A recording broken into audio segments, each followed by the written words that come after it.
রাস্তা দেখছেন, পোস্টার এটি দেখুন। সাধারণত কাঁকরোল আর পটলে দেওয়া হয়। এটি 2 ml পার লিটার জলে দিয়ে স্প্রে করা হয়। এটি পরাগ সংযোগ ঘটাতে সাহায্য করে। স্ত্রীকে পরাগ সংযোগ ঘটাতে সাহায্য করে। পটল বেশি ধরে। পটল গাছে একটা গাছে পটল স্কুল হলে আরেকটা গাছে স্ত্রী হয়। সেহেতু এখন তো বুঝতেই পারছেন যে মৌমাছি বলুন, প্রজাপতি বলুন, আনাগোনা এদের কমে গেছে।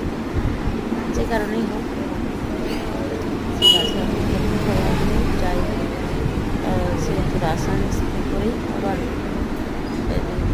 সংযোগ ঘটানো হয় পরম সংযোগ। তো এগিয়ে বুস্টার করতে পটল বা কাঁকরোলে ব্যবহার করা হয়। তো যাতে ছাড়া আবার স্প্রে করতে হয়। প্রচুর ফুল আসে, তাতে ফলও হয়। পটলের একটাই সমস্যা, একটা গাছে ফুল আছে আর একটা গাছে স্ত্রী ফুল আছে।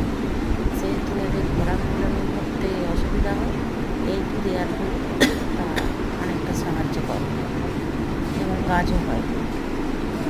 তা কে কে দেন, দিয়েছেন একটু জানাবেন আমাকে। আর আমি ঠিকঠাক বলতে পারলাম কি না, বোঝাতে পারলাম কি না, সেটা একটু জানাবেন।